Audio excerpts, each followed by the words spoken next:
We're joined now by retired Air Force Colonel Cedric Leighton. He's a former intelligence officer who worked for the Joint Chiefs of Staff. Colonel, as we know, the Saudis have about 150,000 troops massed on the border. We're hearing that Egypt is promising to send troops to Yemen. First of all, do you think both countries will do that? And secondly, most important, do you think it will work?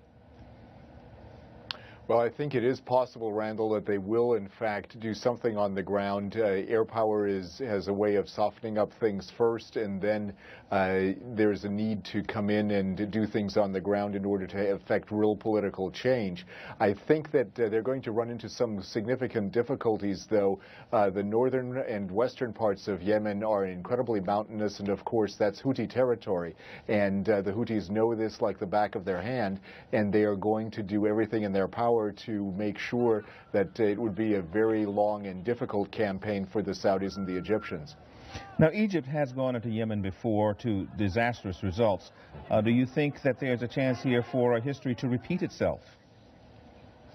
Well, unfortunately for the Egyptians, I think it is a possibility. Hopefully they will have studied what happened back in the 1960s when 70,000 Egyptian troops came in under Gamal Abdel Nasser, the president of Egypt at the time, and then you had about a 40% attrition rate. So that's a huge attrition rate, and that means that any campaign that experiences losses of that type has significant weaknesses and is in effect doomed to failure. So if they've learned from that, then there's a chance that they may be able to succeed. But it's a very difficult thing, and it's a very difficult campaign, particularly because the Houthis are so adept at guerrilla tactics.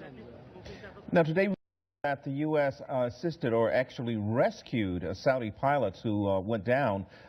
Meanwhile, however, U.S. authorities are insisting that none of our planes or troops are going to be engaged in Yemen. Do you think there's a potential for this to change? There's always a potential, but I think the United States is going to be very careful before they get involved in a place like Yemen. In the 60s, we stood on the sidelines. In fact, we were basically on opposite sides from Great Britain, which is normally considered, at least in modern times, to be our closest ally. And that's a significant difference in the way we would approach it as opposed to, let's say, Iraq or even Syria. So I think the likelihood of a U.S. presence in Yemen, especially of a combat variety, is pretty slim, especially under the Obama administration at this point. Meanwhile, however, Yemen does remain a very important strategic location for the U.S., given the fact that we were running missions out of there until very recently, right? That's true. When you look at what could happen, I think that the United States would want to establish some kind of a beachhead or a presence for special operations forces. We do obviously have forces in Djibouti, which is right across the Bab el-Mandeb and the Red Sea area from Yemen. But we have to, of course, have a presence there in order to look and see what is happening with al-Qaeda on the Arabian Peninsula.